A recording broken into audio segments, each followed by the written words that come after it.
Oh, glória a Deus, aleluia. A paz do Senhor Jesus, igreja. Eita glória, aleluia. São em momentos como esse, né, em que nós entendemos com mais exatidão o que Moisés quis dizer quando ele disse: se a tua presença não for conosco, não nos faça subir daqui. Engraçado que Canaã era caminho de subida, né? Isso fala sobre realmente estar em honra, estar no alto, né? Hoje a gente diria ser exaltado.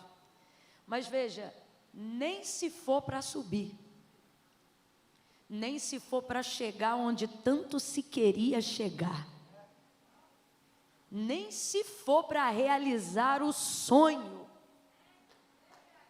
se a tua presença não for conosco, eu prefiro ficar aqui nesse deserto, nesse vale, né? É basicamente isso, porque era onde eles ainda se encontravam. Oh, aleluia! Deus abençoe Josadac, sua esposa, sua família, toda a galera, equipe que trabalha no Transformação.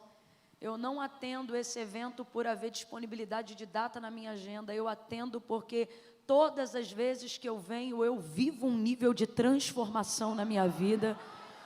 Então, eu venho com muito interesse, com muita expectativa de que Deus faça algo na minha vida. E quando eu vi esse tema, começa em mim, é isso? Comece em mim. Hã? Que comece, gente, eu só perdi um quê? Poxa. Que comece em mim. Eu disse: Deus, é exatamente o que eu estou vivendo nesse momento da minha vida. E eu sei que o Senhor há de inaugurar um ciclo novo através da sua vida e na sua própria vida. Oh, aleluia! Você recebe isso? Diga amém. Aqueles que estão sentados, vamos nos pôr todos de pé agora. Vamos abrir as nossas Bíblias. Glória a Deus. Samuel Messias, Deus abençoe a sua vida. Quando eu percebo que é você que me antecede, tem forte chance de eu não conseguir pregar. O pessoal fica por isso aqui, ó, porque eu fico a ponto de ser catada com a pá, irmão, para juntar os pedacinhos de tanta presença de Deus que a gente sente e se derrama. Deus abençoe sua muito digna esposa, é Larissa, não é? Deus abençoe, Larissa, você é linda, glória a Deus. Você tem uma das duas maiores vitórias que o crente pode ter, o quê? Ser bonito e ser crente. Minha filha, você está completa, só falta ser rica. Oh, meu Deus, é bom demais. Brincadeiras à parte, Deus te abençoe de verdade, Larissa. Abra comigo a sua Bíblia no Evangelho de Jesus, segundo escreveu João. Oh, aleluia. Irmãos, eu estou estranha, só eu estou sentindo, ou mais alguém está em estado de graça. Oh, aleluia. Essa unção está só aqui no altar, ou ela está chegando lá no final também? Tem crente recebendo de Deus aí? Aleluia. Se isso é verdade, levante a mão e diga aleluia. Ai, Jesus, glória a Deus. Evangelho de Jesus, segundo escreveu João, capítulo de número 11. João capítulo 11. Irmãos, eu trouxe alguns materiais. Sabe se estão aqui nesse lounge aqui fora, mãe? Gente, é muito chique quando a gente faz evento aqui, né? Você viu o que eu falei? Se estão aqui nesse lounge aqui fora, ou então no hall. Quando a gente está na igreja, a gente diz assim: a minha banca vai estar ali fora. Mas aqui, né? Aqui a coisa é encorpada.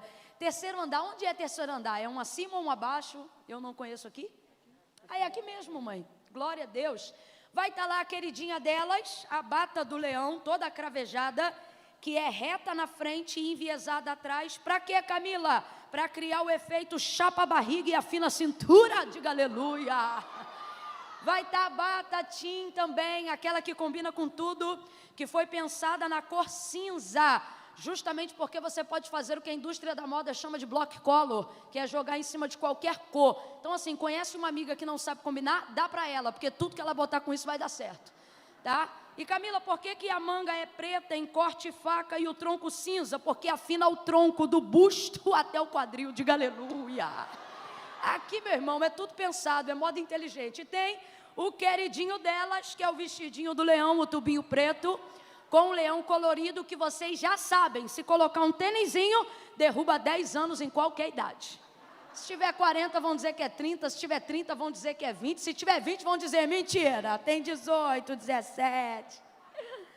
Vai estar disponível lá fora. Lembrando, gente, que a gente sempre trabalha com esse material a fim de sermos mais efetivos na contribuição da obra missionária. Nos últimos 2 anos, Deus tem me dado uma direção, uma vez que o Brasil tem vivido um tempo novo, de investirmos no campo missionário com exclusividade no solo brasileiro, sobre a palavra que diz: feliz é a nação cujo Deus é o Senhor. Nós, por exemplo, temos também uma África brasileira, que é o Vale do Jequitinhonha, que há 2 anos também já não vive a mesma realidade de 10 anos atrás. Por quê? Porque nós compreendemos que há uma vastidão de campo para semear aqui no Brasil. Então, ribeirinhos do Amazonas, Norte, Nordeste, Sertão da Bahia, é onde estão alguns projetos de base que a gente já investe há algum tempo ao longo desses 2 anos. Camila, por que você está falando isso? Para você entender que quando você veste uma roupa dessa, você também está vestindo alguém, seja de comida, seja de calçado, seja de roupa, ou seja de munição na palavra de Deus, para mudar a realidade de uma comunidade geográfica local no Brasil. Ou seja, não é investimento só em missionário porque é crente, não. Mas a gente teve aqui uma área do sertão da Bahia, numa região de 5.000 habitantes, onde a fome, que já era contínua, foi erradicada, a mortalidade infantil, porque nunca mais essa região teve fome. Diga glória a Deus! Se a obra missionária e o poder da igreja, quando não vê nem credo, nem cor, nem raça, só vê o amor e investe na obra, tá bom? Vai estar disponível ali fora. Evangelho de Jesus, segundo escreveu João, capítulo de número 11, versos de número, deixa-me ver aqui,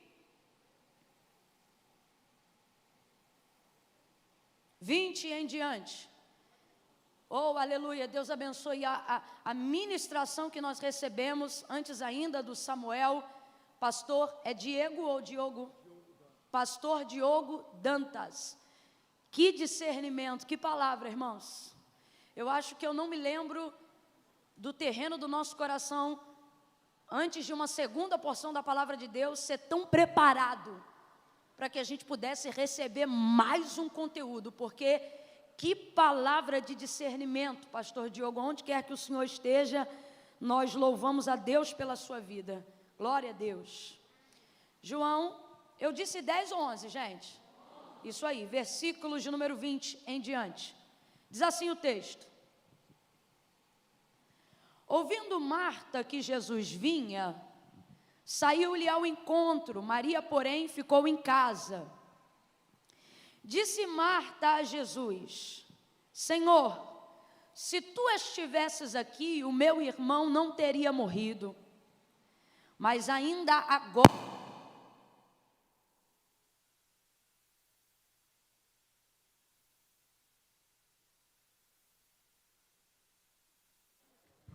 daqui é melhor.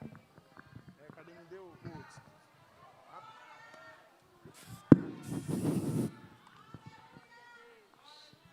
Obrigada. Mas ainda agora sei que tudo o que pedires a Deus, Ele te concederá. Olha, ainda agora sei que tudo o que pedires a Deus, Ele te concederá. E disse Jesus: teu irmão vai ressuscitar.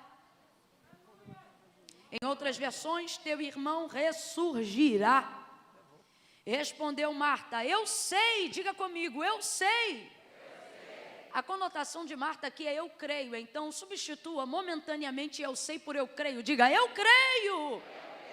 É isso que ele está dizendo. Eu sei que ele ressuscitará na ressurreição do último dia. E disse Jesus: Marta, eu sou. Diga, eu sou. Jesus disse o quê? Jesus disse complete aí, eu sou a ressurreição e a vida, e aquele que crê em mim, ainda que esteja morto, viverá. E todo aquele que vive e crê em mim, nunca morrerá. crês tu nisto? E disse ela, sim, Senhor, eu creio que tu és o Filho de Deus, o que havia de vir ao mundo. Depois que ela disse isso, voltou e chamou Maria, sua irmã em particular, dizendo, o mestre te chama. Quando Maria ouviu isso, levantou-se depressa e foi encontrar-se com Jesus. Ora, Jesus ainda não tinha entrado na aldeia, mas estava num lugar aonde Marta o encontrara. Quando os judeus que estavam com Maria em casa a consolaram, perceberam que ela saía, rapidamente se levantaram e seguiram-na, supondo que ela ia para o túmulo chorar ali. Quando Maria chegou ao lugar aonde Jesus estava e o viu, caiu-lhe aos pés, dizendo, Senhor, se tu estivesses aqui, o meu irmão não teria morrido. E Jesus, vendo-a chorar, também os judeus que com ela vinha, comoveu-se profundamente em espírito e perturbou-se. E perguntou ele, onde o puseram?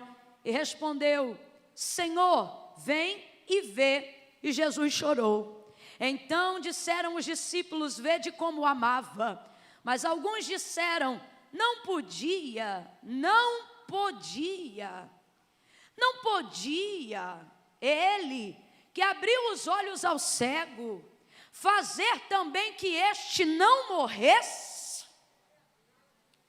Jesus, comovendo profundamente, outra vez dirigiu-se ao sepulcro, que era uma gruta com uma pedra posta sobre ela, e disse, tirai a pedra.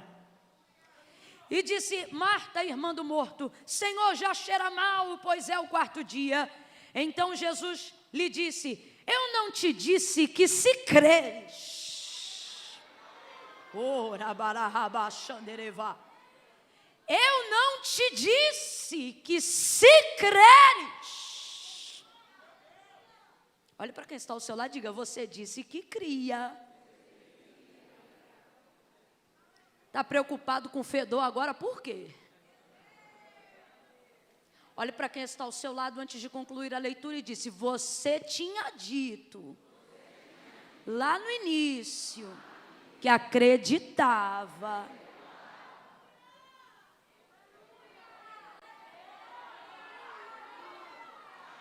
Não te disse eu que se creres, verás a glória de Deus? Então tiraram a pedra do sepulcro e Jesus, levantando os olhos ao céu, disse, Pai, te dou graças porque me ouviste. Eu sei que sempre me ouves, mas eu disse isso por causa da multidão que me rodeia, para que creiam que tu me enviaste. Tendo dito isto, Jesus clamou em alta voz, Lázaro,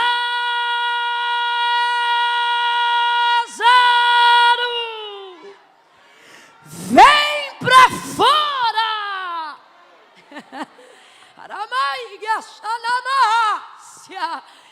E o morto saiu. Alavassúria. Tendo as mãos e os pés enfaixados e o rosto envolto num lençol, e disse Jesus, desatai-o e deixai-o ir. E você diga amém. Amém. Senta dando glória a Deus por essa palavra. Ei. Oh, aleluia. Oi?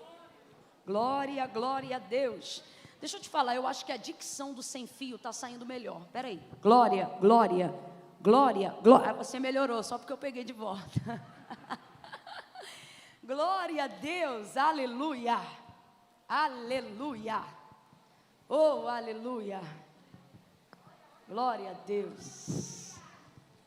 Glória a Deus. Vire-se em direção a alguém e diga assim para essa pessoa, nem ontem, nem amanhã. Dá um grito de crente pentecostal para ela e diga, é hoje. Amém? Nem ontem, nem amanhã. O ontem já foi, o amanhã não está sob domínio da nossa alçada. O que Deus tem para fazer conosco, em nós e através de nós é hoje. É hoje. É hoje. Nós temos muita fé, e eu não tenho dúvida nenhuma da fé que eu tenho E também não tenho dúvida nenhuma de que realmente você está aqui movido por fé. Um evento como esse não acontece se não houver fé. Não nessa envergadura. E quando eu falo sobre o quilate, sobre a envergadura do projeto e da conferência Transformação, eu não estou falando sobre cadeiras, eu não estou falando sobre um centro de convenções, eu não estou falando sobre custear passagens, hotel e tudo aquilo que depende para realizar um evento desse. Eu não estou falando de dinheiro, eu estou falando sobre, depois de tudo pronto, ter a certeza de que Jesus vai aparecer, ter a certeza de que a glória de Deus será manifestada, ter a convicção de que eu vou me dirigir a este lugar na crença e na fé de que haverá para mim alguma transformação, alguma palavra reveladora, algum start de Deus para a minha vida, ou para alguns aqui, quem sabe, um nunca mais em alguma área que eu não quero mais, e não tenho mais disposição para combater, né? Eu tenho certeza que se nós estamos aqui, estamos movidos em fé, até porque, como já anteriormente disse o pastor, não queremos aqui oferecer para Deus um culto movido por pecado, e a Bíblia diz que tudo que não é por fé é pecado. Eu não tenho dúvida da sua fé para acreditar que a partir de hoje, Deus pode mudar histórias que se repetem e erros que se repetem desde muito tempo na sua história. Eu não tenho dúvida nenhuma disso. E eu sei que você também não tem, porque a sua motivação em vir aqui é a esperança de que essas coisas em Deus possam acontecer. A segunda coisa que eu também não tenho dúvida nenhuma é que sobre a sua vida há uma palavra. E nós nos movemos pela palavra. A fé que dizemos ter, ela só é real porque antes de ser produzida, primeiro nós ouvimos porque a fé vem pelo ouvir e o ouvir da palavra de Deus. Então, se não houver palavra, não haverá uma fé genuína. Se não houver uma fé verdadeira, é impossível agradar a Deus. Se você não agrada a Deus, se você não compreende quem Ele é e aquilo que Ele faz, sendo galardoador daqueles que o buscam, como diz o autor da carta aos Hebreus, você obviamente pode até saber aonde Ele está, mas não vai receber nada daquilo que Ele pode fazer, porque todas as coisas que estão sobre a sua vida, preparando-se para serem inauguradas, para que você receba, só podem ser recebidas mediante a fé. Mediante a fé. É bem verdade que muitas vezes as pessoas confundem a prioridade dessas duas coisas. Como assim, Camila?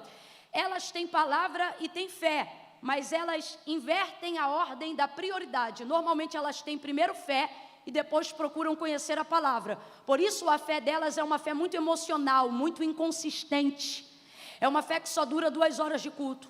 É uma fé que só dura enquanto o louvor é cantado. É uma fé que só dura enquanto a palavra é ministrada. Por quê? Porque ela é uma fé motivacional, ela não é baseada naquilo que eu sei, ela é baseada naquilo que eu sinto. E uma fé que é baseada naquilo que eu sinto não tem força, não tem poder, não tem maturidade o suficiente para ser consistente, para atrair todo o poder, toda a revelação e todo o cumprimento da promessa ou da vontade de Deus para a minha vida.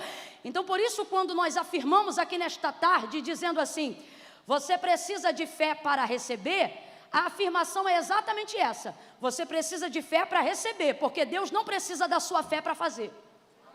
Não, vai ouvindo aí.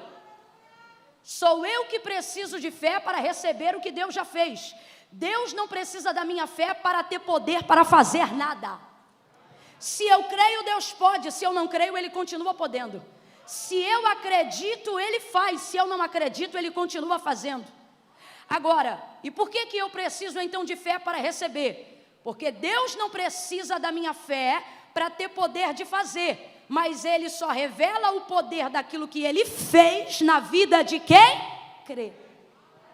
Por exemplo, Gênesis capítulo de número 1, no princípio a terra era sem forma e vazia, isso significa que não havia nada. Complete aí para mim, galeria, por favor, não havia? Gênesis capítulo 1, não havia? Porém o Espírito de Deus, mesmo no meio do nada, ou sobre o abismo das densas trevas, ou sobre as águas que estavam nas trevas, dependendo da sua versão, diz que o Espírito de Deus se movia sobre a face irrefletida dessas águas. Não diz que era o espírito do demônio, não diz que era o espírito de Satanás. É antes de tudo isso, eu estou falando dos primórdios da criação. O texto diz que a terra era sem forma e vazia, porém, o Espírito de Deus se movia sobre a face das águas. Era o Espírito de Deus, mas mesmo assim não acontecia nada. Mas era o Espírito de Deus, Camila, era o Espírito de Deus, mas não acontecia. Mas Camila, todas as coisas são operadas pelo poder do Espírito de Deus. Pois é, mas mesmo assim não acontecia, porque o Espírito só reage diante da palavra. E a palavra ainda não havia sido manifestada. Então preste atenção, tem Espírito de Deus, não é do diabo, é de Deus. Tem o Espírito de Deus, mas se não tiver palavra não vai acontecer. Pode ser do monte, do remanto, do pré, do ché, do pode ser do jejum, do cântico espiritual, pode ter o ministério do louvor, pode ser envolvido na intercessão, na súplica, no quebrantamento, na adoração, pode fazer jejum de Daniel, rapa a cabeça, deixa a barba crescer, paga voto, pode fazer 7, 14, 21, 48, se não tiver palavra não acontece nada, porque o Espírito se move de acordo com a palavra. Por isso em Ezequiel, no capítulo de número 37, quando o Senhor pergunta para Ezequiel, filho do homem, poderão viver estes ossos? Ele diz, Senhor Deus Jeová, tu sabes. Aí ele diz assim, então diga assim, filho do homem, profetiza. E ele começa a profetizar. A primeira coisa que ele chama pela palavra é o Espírito, porque é o Espírito que executa a obra de Deus aqui na terra. Aí ele diz, chame assim, vento dos 4 cantos, e ele diz a Ezequiel, diga-lhe ao Espírito, ele diz, diga-lhe ao Espírito que sopre, vento dos 4 cantos, sopra sobre este vale. E Ezequiel começa a profetizar. Ele profetiza o que queria? Não. Ele profetiza o que sentia. Se dependesse do que sentisse, não saía profecia alguma, porque ele não sabia se o vale podia ressurgir. Ele disse que Deus sabia. E aí Deus começa a dizer para ele naquela visão, diga assim, ossos secos, ouvi a palavra do Senhor. E aí o que Ezequiel fazia? Ele repetia com fidelidade tudo aquilo que Deus dizia. Por quê? Porque a palavra de Deus não é inventar algo novo, é ter a capacidade de reproduzir com fidelidade o que já foi dito, o que já foi liberado. Então Deus falava e Ezequiel repetia. Tinha o Espírito no início da profecia, mas ainda não se ouvia no vale o barulho e o ruído de cada osso se juntando ao seu osso. Por quê? Porque o Espírito não reage à cor do meu cabelo, à cor da minha pele, ao dinheiro da minha conta bancária, a minha carteirinha de membro, há quantos anos eu sou batizado, ou se eu falo em línguas estranhas ou não. O Espírito só reage diante da palavra. O Espírito se manifesta diante da palavra. Dele é o querer e dele é o efetuar. Depois que ele libera a palavra sobre o Espírito, aí o texto diz que houve-se um ruído e um barulho no vale, e cada osso começou a se juntar ao seu osso. Então levantou-se daquele lugar um poderoso e um numeroso exército. Camilo, o que fez esta obra? Quem fez esta obra foi a palavra, e segundo a visão que Ezequiel estava tendo, tinha nele capacidade de crer que Deus era poderoso para fazer aquilo que ele estava fazendo. Então veja, Deus não precisou da fé de Ezequiel para levantar aquele vale, para levantar aquele exército, no meio daquele vale, mas foi a fé de Ezequiel que lhe permitiu ver a visão daqueles ossos secos se tornando um poderoso e numeroso exército. Volta para Gênesis capítulo de número 1. No princípio a terra era sem forma e vazia, o Espírito de Deus se movia sobre a face das águas. Então vamos lá, novamente, tinha Espírito, mas ainda não tinha. E se não tiver palavra, não vai acontecer nada. Aí o texto diz, e disse Deus, haja luz. E o que foi que aconteceu, gente? Houve luz. Agora vamos lá. Quando olhamos para Gênesis 1, no início da criação, não vemos manifestação de fé, nós só vemos manifestação de palavra. Então responda com inteligência de acordo com o que está na Bíblia e não de acordo com o que você sente no seu coração. Deus usou fé para fazer o mundo? O Criador de todo o universo estava esperando um amém, um tá ligado, um assim seja, para se cumprir na terra o que sua voz já havia liberado no céu? Não. Então nós atestamos que na criação do universo, Tudo que existe, tudo que há, como diz o autor da carta aos Hebreus, não foi feito por prova aparente do que se vê, mas céus e terra foram criados pelo poder da sua palavra. Então não há ali fé para se cumprir a palavra.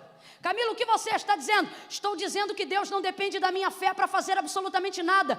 Camila, então eu vou me tornar uma incrédula, pouco me importa o que Deus vai fazer. Então você fique aí largada. O que eu quero apenas te fazer compreender é que eu tenho que parar de usar a minha fé como se ela fosse mola propulsora para Deus ter poder para fazer as coisas que eu quero que Ele faça.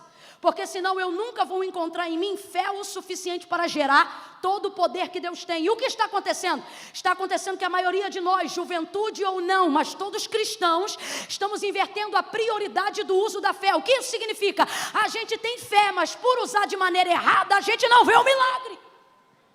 A gente não vê a resposta das orações. A gente não vê gente sendo curada. A gente não vê gente sendo liberta. A gente vê pessoas que são cheias da unção de Deus, mas não conseguem falar em línguas estranhas, não conseguem ainda receber a evidência do batismo do Espírito Santo com fogo para revestimento de poder. E aí eu pergunto, tem fé? Tem, tanto tem que estar aqui. E por que não recebe? Porque inverteu a prioridade. Tu pensas que primeiro tem que crer, para depois a palavra se manifestar. E Deus está dizendo, primeiro tu tem que saber o que eu digo a teu respeito. E aí a tua fé vai manifestar de modo espontâneo e efusivo aquilo que o seu coração, aquilo que a sua vida, aquilo que Deus já determinou sobre você. Deus não precisou de fé para fazer o mundo, mas quando eu abro a minha Bíblia, em Gênesis capítulo de número 1, eu preciso de fé para crer que quem fez o mundo foi, mas Ele precisou dessa fé para fazer o mundo? Vamos lá, gente, Ele precisou dessa fé para fazer o mundo? No verso 31 ele diz assim, tudo tenho-vos dado. E ele diz assim, tudo tenho feito. Olhe para alguém e diga, Ele já fez tudo. Diga de novo aí, diga, está tudo feito. Tudo feito. Ele disse, tenho feito tudo. Verso 31. E tenho-vos dado tudo. Diga de novo para alguém aí, está tudo feito. Diga, está tudo feito. Ele fez tudo e já te deu tudo. Então veja, eu não preciso de fé para Deus ter poder para fazer. Eu não preciso de fé para que Deus faça. Eu preciso de fé para receber o que Ele já...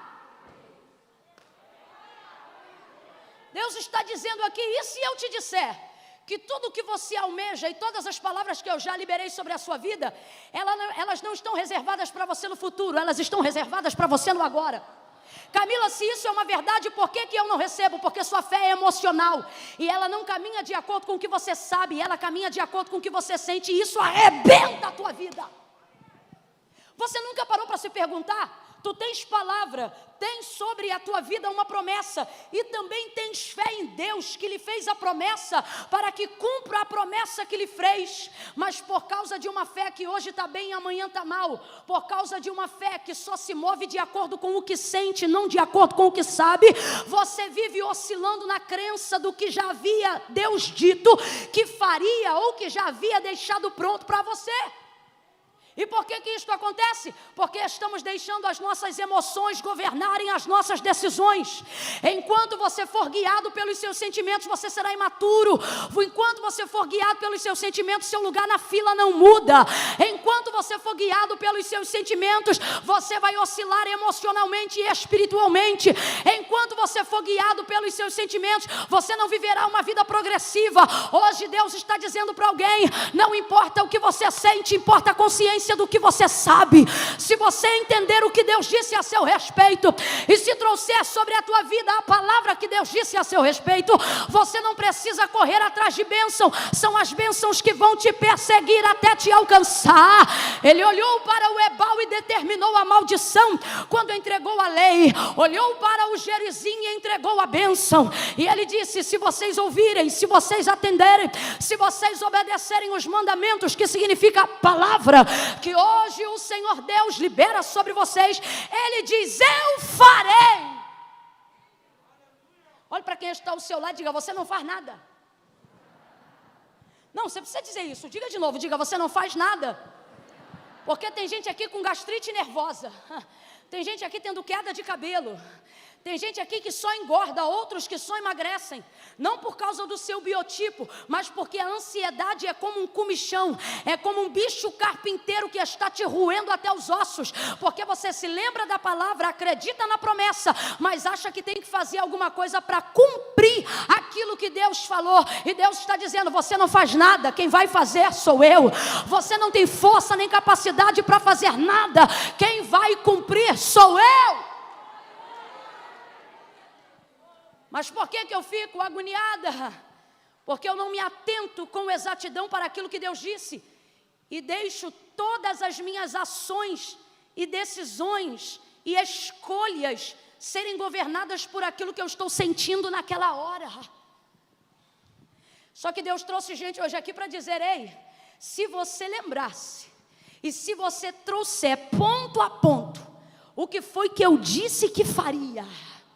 Qual foi a palavra que eu liberei? Ai, Camila, mas olha, nunca veio nenhum vaso machar e botar a mão no meu ombro, não importa. Tudo o que você precisa está aqui. E o que ele disse era que se você ouvisse, entendesse e obedecesse, ele diz: ei, você não vai fazer nada, eu farei com que todas essas bênçãos. E quais eram as bênçãos? Muitas. Ele disse: bendito será o fruto do teu ventre, bendita será a tua amassadeira. Vamos trocar para uma linguagem moderna para todo mundo entender. Bendita será a tua conta poupança, bendita será a tua conta corrente, benditos serão os teus investimentos, a tua aposentadoria, benditas serão as tuas casas, bendita será a tua casa no campo, tua casa na cidade, tua casa de praia, tua casa na área rural, bendita será a tua saúde, a saúde do teu marido, a saúde dos teus filhos, a saúde da tua esposa, a saúde dos teus netos, bendito será todo o ventre que nascer de ti, benditos serão os filhos dos teus filhos, os filhos dos filhos dele com ele, e eu te abençoarei até 1000 gerações, se você se lembra. Se você se lembrar. Se você sentir, não. Se você souber. Pare de ser governado pelo que você sente. Hoje o Senhor te trouxe aqui e Ele diz: eu sei que pensamentos tenho de vós, diz o Senhor. Olha para quem está ao seu lado e diga para essa pessoa: você mal se conhece. E sabe quando você passa a se conhecer melhor? Quando você passa a conhecer mais a Deus. É em Deus que a gente descobre a nossa verdadeira identidade. Quanto mais conhece a Deus, mais conhece a si mesmo. Porém, todavia ele diz: eu sei que pensamentos tenho de vós, diz o Senhor, pensamentos de paz e não de mal. O problema é que a gente pensa muito sobre a gente e pouco sobre Deus. Ele diz: eu sei que pensamentos tenho de vós. Primeira verdade dessa frase, ele está dizendo: eu tenho um pensamento original e meu ao seu respeito. Não, você ainda não entendeu não, mas vai entender. E quando entender, dá glória, porque a Bíblia diz que quando Deus fala, a congregação diz glória. Veja isso. Eu sei que pensamentos tenho de vós, diz o Senhor. Sabe o que significa essa primeira frase? O que eu acabei de dizer. Eu, o Senhor, tenho um pensamento original, um pensamento próprio, um pensamento meu ao seu respeito. Dizendo isso, ele já determina outros 2 significados. O que ele está dizendo? Eu não penso de você o que os outros pensam a seu respeito. Agora, para mim, a terceira fase é ainda melhor. Quando ele diz isso, ele não está dizendo apenas: tenho um pensamento próprio. Não está dizendo apenas: eu não penso de você o que os outros pensam sobre você. Ele está dizendo acima de tudo. Acima de tudo, ele está dizendo: eu não penso de você o que você pensa de si mesmo.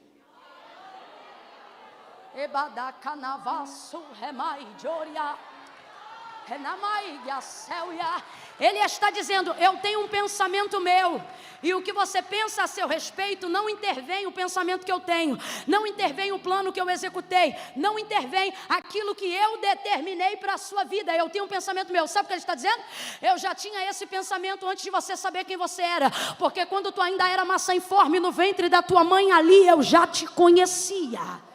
Camila, se eu tenho todas essas coisas contando ponto ao meu favor, por que eu não me sinto realizado, mas frustrado? Por que eu me sinto atrasado em relação a todo mundo? Camila, eu conheço gente que nem crente é, nem serve a Deus, nem conhece o poder de uma oração, não sabe o que é exercício da fé, e nem tem palavra de Deus sobre a vida, mas eles já chegaram em lugares que eu ainda não cheguei, eles estão em cadeiras que eu ainda não me sentei. Eu não consigo compreender isso, eu vou lhe explicar. Deus está dizendo, eles chegaram lá porque de fato são capazes de chegar. O problema é que quando nós recebemos de Deus uma palavra, ao invés de entender que fomos agraciados, queremos compensar isso tendo mérito.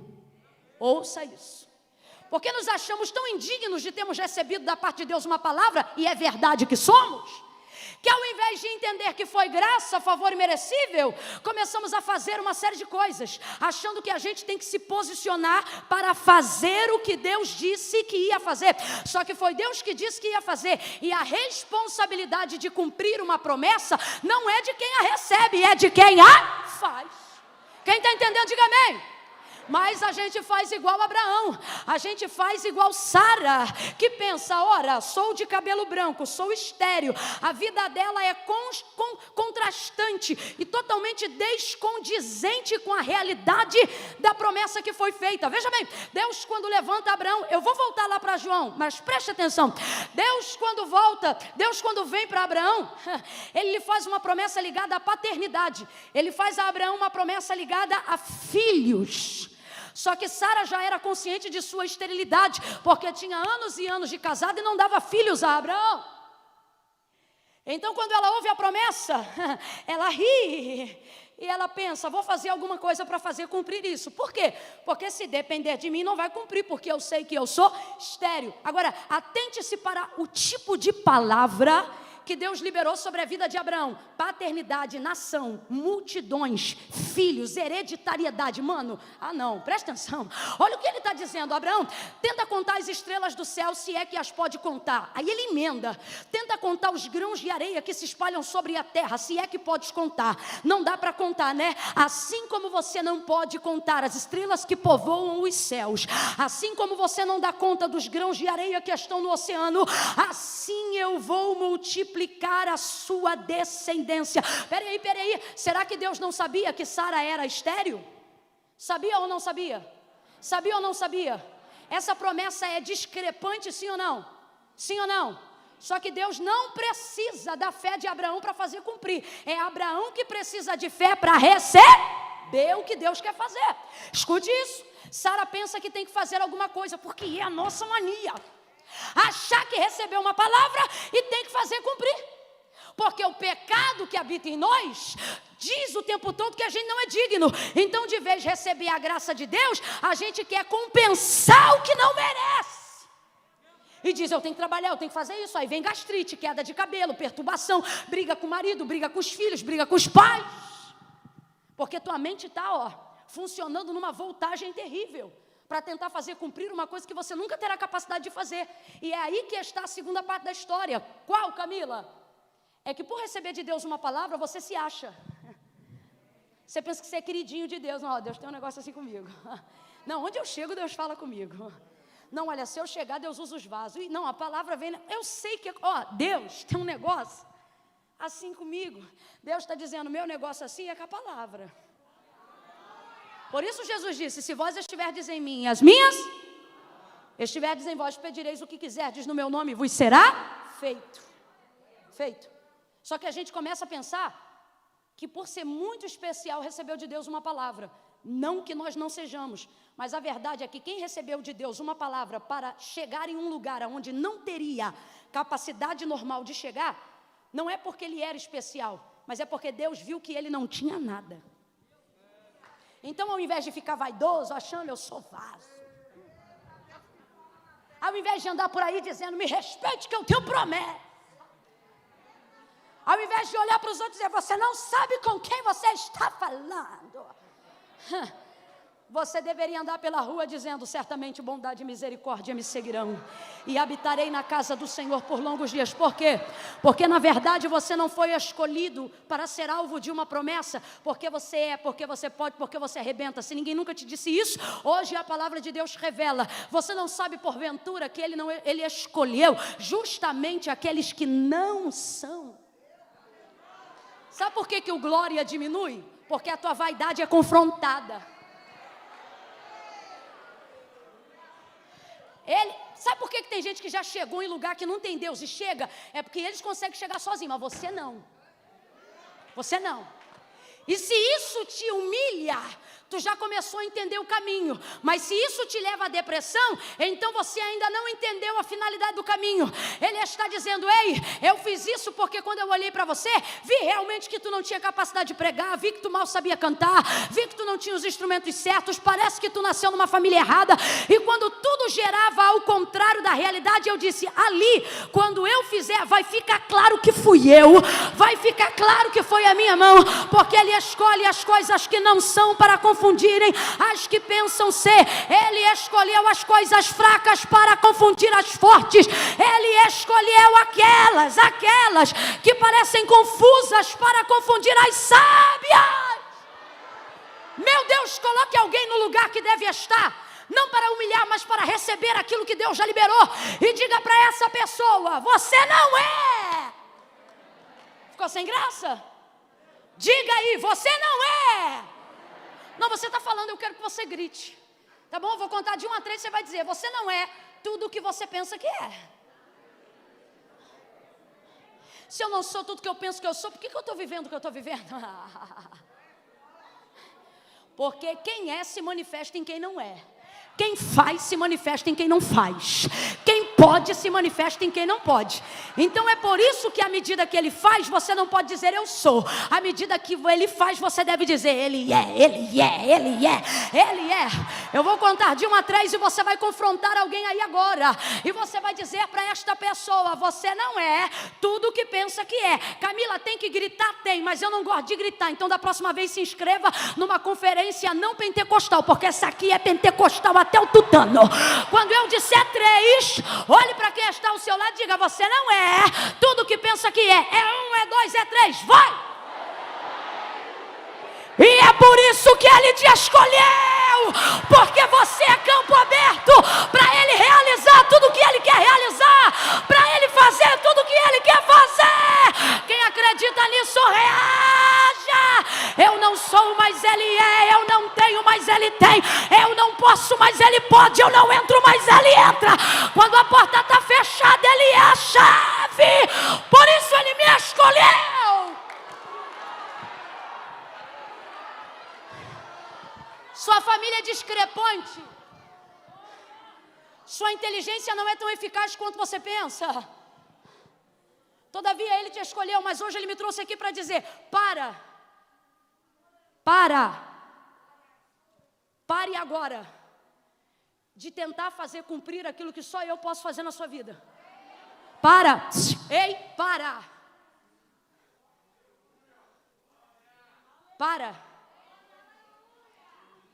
Para de ficar perturbado, angustiada, tentando arranjar uma posição que faça você merecer o que Deus disse que vai fazer. Para com essa loucura. Você não vai encontrar essa posição. E ainda que houvesse em você capacidade para chegar nessa posição sem a ajuda de Deus, mesmo que você dedicasse todo o seu tempo, a Bíblia diz: considere-se no final de tudo isso servo inútil. Porque não é mérito, é graça. Aí pensamos assim: Camila, eu sou assim porque eu sou muito humildezinho, sou muito bacana, eu sou muito legal, eu sou muito servo. Eu vou lhe dizer a verdade: quando alguém está acostumada a só receber mediante aquilo que faz, e a cultura brasileira te impõe isso, se não trabalhar não come. Porque nós viemos de uma miserabilidade, de um escravismo cultural muito grande. Então mesmo que você não perceba, isso está incutido no seu cognitivo. A ideia de merecimento: só vai receber se fizer. Aí Deus vem e diz: vou fazer. Você pensa: o que eu tenho que fazer então para receber? E aí bagunça a vida e fica atropelada, fica perturbado, fica angustiado, porque você não consegue achar uma posição que dê a você credibilidade o suficiente para ser alvo do que Deus disse que ia fazer. Por exemplo, tem gente que está tão acostumado a fazer tudo o tempo todo, é ótimo no servir, mas é péssimo no receber.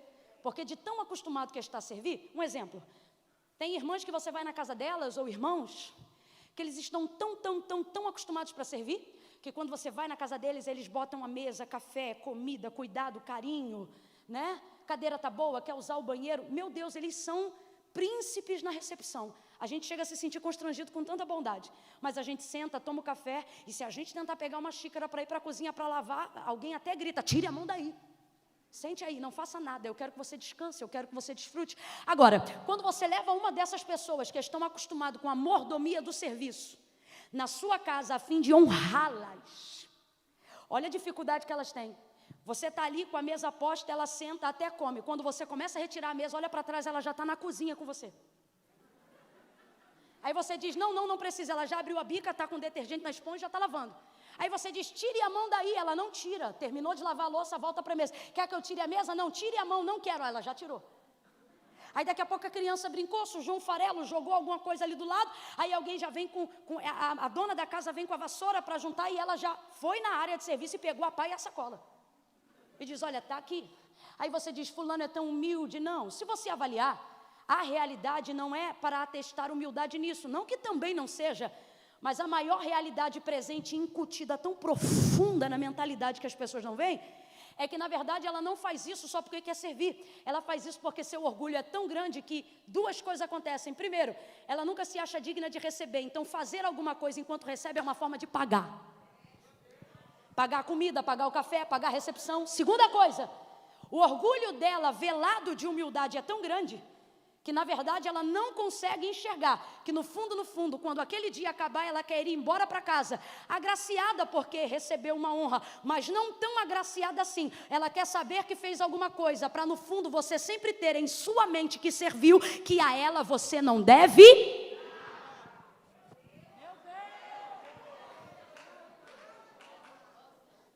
Então chega a Deus nessa nossa mentalidade e diz, vou fazer. A gente não aguenta, pega uma H e coloca na cama do prometido. Porque a gente diz, eu tenho que fazer alguma coisa, porque de mim eu sei que não vai fazer. A promessa é muito discrepante. Camila, o que isso tem a ver com João? Tem tudo a ver, fica ligado. É tão discrepante que tudo nos leva a não crer. Só que por que mesmo assim Abraão creu? Porque ele estava crendo na palavra e não na circunstância da sua realidade. Vamos lá e eu já volto para João. Veja, você acha que quando Deus escolheu a casa de Abraão, não sabia que Sara era estéril? Sabia ou não sabia? Só que Deus insiste com a palavra a despeito das circunstâncias. Quando Sara coloca Agar na cama de Abraão, o Senhor aparece novamente para Abraão e diz assim para ele, Abraão, anda na minha presença e ser perfeito. Sabe o que isso significa?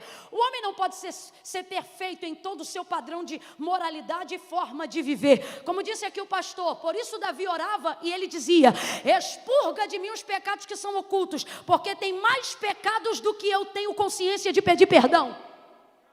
Então veja bem, o homem não pode ser o perfil de perfeição na sua moralidade. Deus não exigiria de Abraão aquilo que sabe que a sua humanidade não pode oferecer. Então quando Deus diz a Abraão, anda na minha presença e ser perfeito, depois de Sara ter colocado Agar na cama dele, o que ele está dizendo é isso aqui, Abraão, faz o que a gente combinou. Que é o quê? Você não vai fazer, eu que vou fazer. Se eu não faço nada, eu vou fazer o quê, Camila? Você só vai estar. Deus disse assim para Abraão, sai da tua terra, da tua parentela e vai para a terra que eu te mostrei. Veja, se você analisar o perfil do comando, Deus não está dizendo faça, Deus está dizendo vem estar comigo. Ficamos tão perturbados em querer fazer cumprir o que Deus disse, que não desfrutamos de que na verdade Ele só quer que nós estejamos aonde Ele quer, para que Ele faça o que Ele quer fazer. Será que o Senhor não sabia da discrepância da casa de Abraão? Aí vamos lá, Abraão ora, o Senhor visita Sara, Sara gera Isaac. Isaac é o cumprimento parcial da promessa, porque em Isaac vai vir a multiplicação da descendência que Deus prometeu a Abraão. Mas o que o texto diz, gente? O texto diz que tinham tantas mulheres, mas Abraão manda o mordomo Eliezer buscar uma moça, lá no meio da sua parentela. Ele faz uma oração e pede a Deus sinal. Ele quer ter certeza que vai levar a mulher que Deus escolheu. Olha isso. Quando a gente olha para Sara, a gente pensa, ela é estéril porque quem escolheu foi Abraão. Mas quando a gente olha para Isaac, vê Eliezer fazendo a oração no poço, aonde Deus ia escolher Rebeca.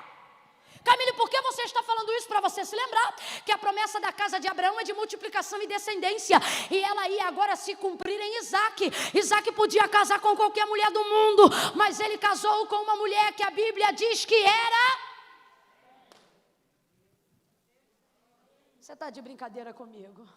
Você está dizendo para mim que o pilar do memorial da fé, que o tripé que sustenta o paradigma de fé para a eclésia, que é o Deus de Abraão, o Deus de...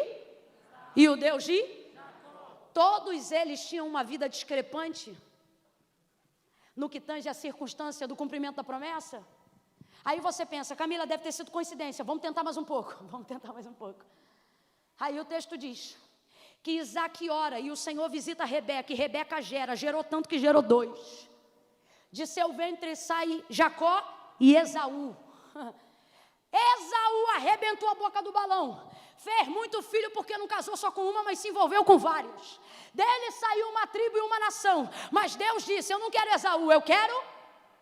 Aí Deus não sabia que Jacó ia ter a oportunidade de conhecer qualquer mulher no mundo, mas ia ficar apaixonado por uma, cujo nome seria Raquel. Mas o texto diz que Raquel era... Olha para quem está do teu lado e diz, é na tua casa mesmo, é com você mesmo. Quanto menos forem as tuas habilidades, maior a potência de Deus para te usar. Quanto mais frágeis forem as suas fraquezas, mais Deus vai explorar a força dele em você. Olha para uns 3 aí e diga, é com você mesmo, é com você mesmo. Foi você que ele escolheu, é você que ele vai usar, é com a sua casa que ele tem promessa. E Deus cumpriu tudo, a despeito da esterilidade, a despeito da infertilidade. Complete para mim, por favor. Deus cumpriu? Vem com vontade, igreja. Deus cumpriu? Eles eram uma família modelo para ter nação? Não era. Sara já começou idosa.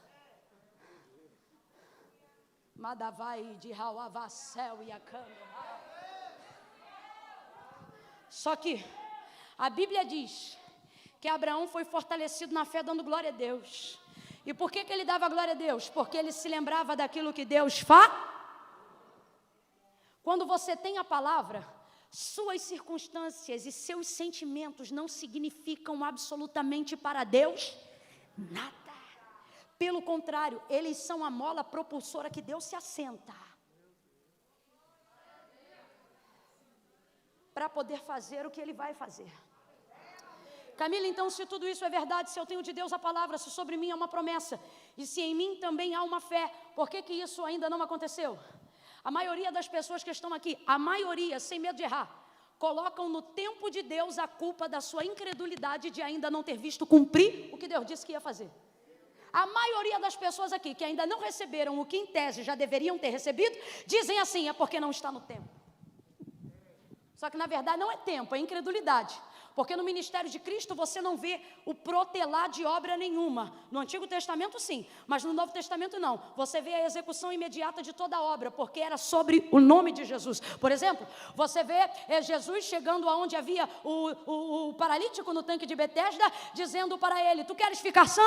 E ele diz, eu quero, mas toda vez ele, queres? Olha, é aqui agora, você quer? Ele diz, eu quero. Quando? Então, levanta, toma a tua cama e anda. Quando? Agora. Levanta, toma a tua cama e anda. E o homem levantou e andou. Lembra do leproso que saiu do leprosário, correu ao encontro de Jesus na subida do monte e disse assim para ele, se tu quiseres, quiser é dar ao outro possibilidade de agir no tempo. quando você diz quiser, você está dizendo faz quando você. Então ele diz, se tu quiseres, ou seja, quando você quiser, tu podes me limpar. Aí Jesus diz, eu quero. Parece que ele fica esperando, dizendo, mas quanto? Ele diz, agora, ser limpo. E o texto diz que ele foi limpo na hora. Olhe para quem está ao seu lado e diga, nem ontem. Não, eu sei que você está aqui desde as 9, mas não é possível que você ficou até o final para dar água, no final é que dá vinho. Quando eu disser, você olha para a pessoa que está ao seu lado e diga para ela, nem ontem, ok? De novo, vai! Nem amanhã. Diga de novo, nem amanhã, nem ontem. É hoje, é aqui e é agora. Você vai viver um destravar. A chave de Deus vai virar na sua vida. Por quê? Porque quando você se torna consciente da palavra, você percebe que não precisa, que Deus não precisa da sua fé para você, para fazer.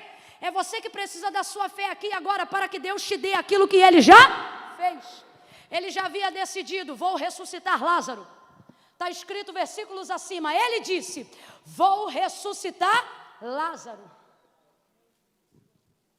Decidiu ou não decidiu? Precisava dos discípulos para isso? Mas ele disse, vamos comigo.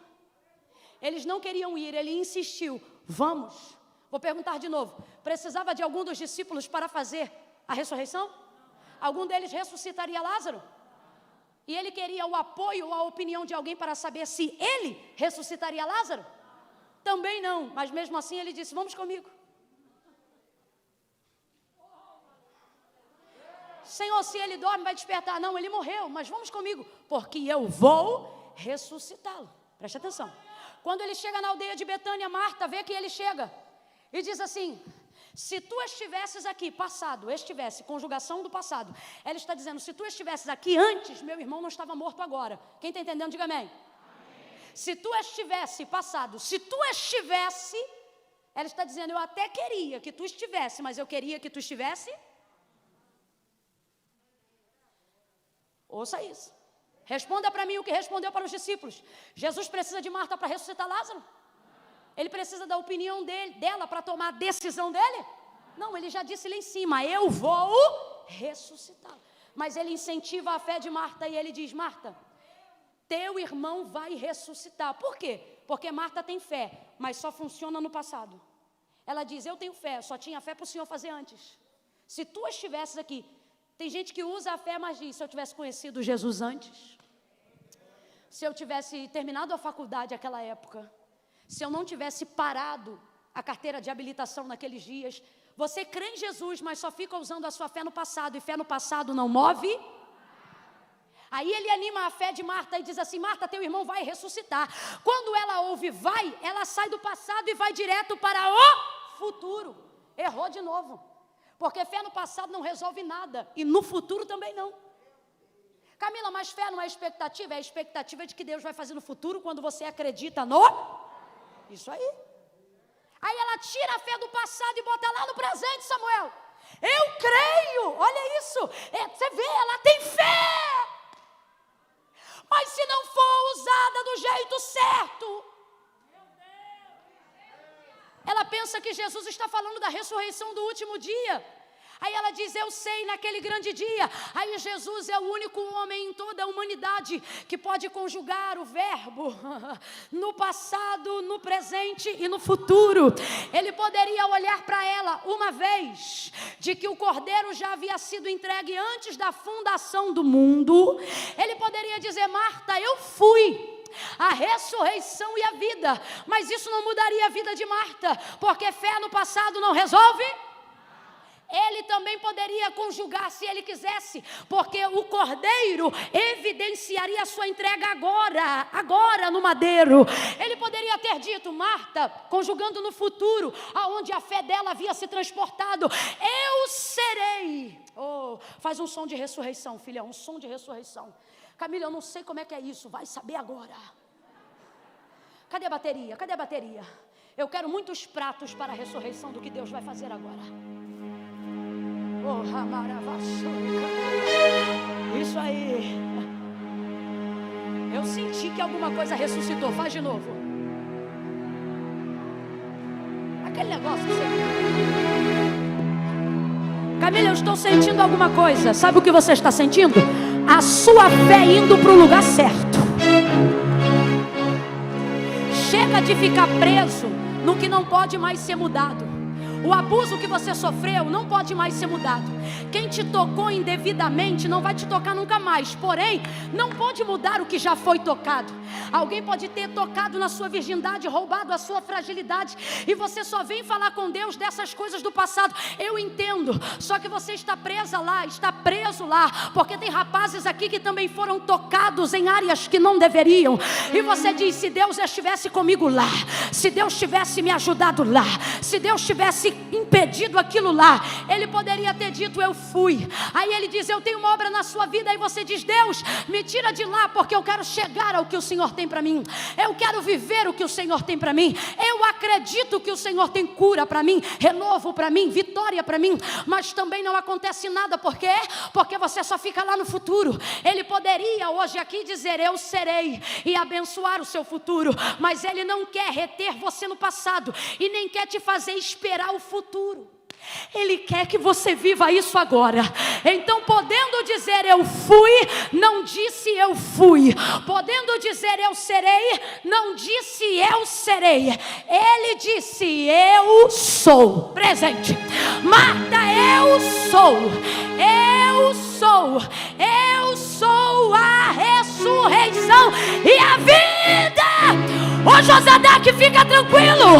O homem que caminha por entre a fornalha, ele está aqui, independente de ar-condicionado, independente de som. O quarto do homem está aqui.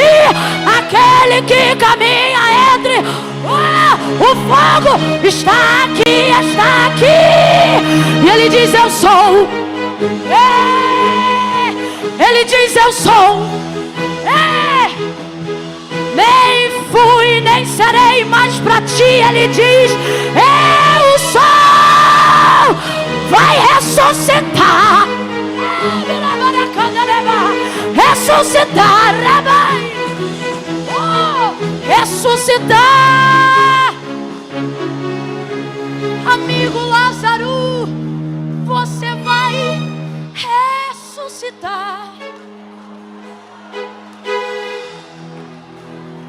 Menina abusada, você vai ressuscitar. Escolhido de Deus, tem promessas de Deus, foi ungido por Deus, mas está morto e alguém diz: já fedeu. Ele não diz eu fui, nem diz eu serei. Ele vem hoje no Transformação para te dizer: eu sou. Eu sou. Eu sou, eu sou, eu sou. Eu sou o que sou. Eu sou o que você precisar que eu seja, na hora que precisar que eu seja. Eu sou. Eu sou. Eu sou. Eu sou. Eu sou, eu sou, eu sou. Oh, eu sou. Eu sou, eu sou, eu sou. Eu sou a cura que você precisa. Eu sou.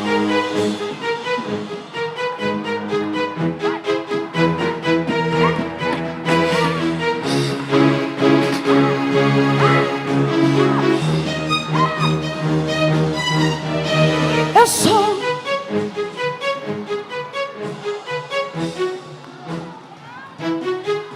Preste atenção.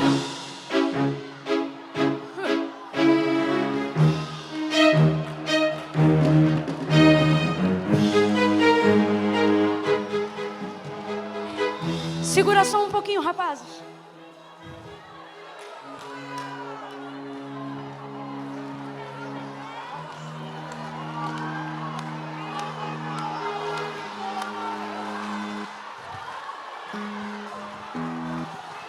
O que é, Camila? Vai voar? Não duvida não. Se o eu sou me tomar, eu voo sem asas. Eu sou. Escute isso.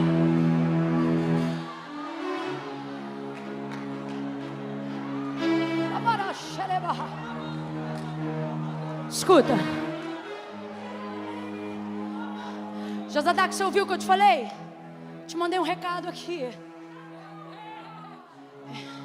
Josadak mandou uma mensagem para mim. Com carinho. Aqui é amigo, aqui é fechamento. Aqui tem liberdade. Camila, já desligaram o ar.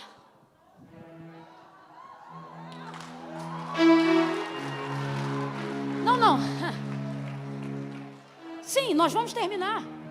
Aqui não tem desobediente nem rebelde. Só que assim, se o eu sou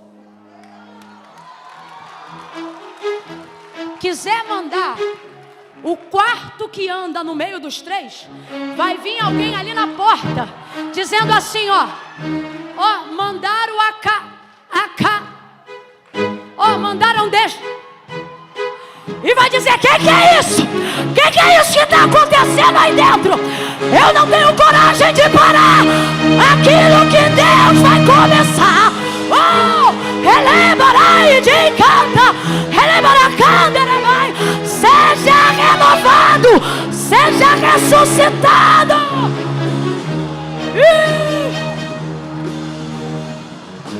Chega, para com esse negócio, viu?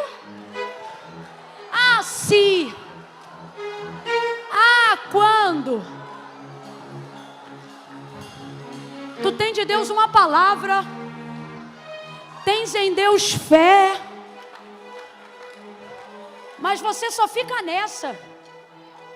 Se ou quando. Sabe por que ele diz?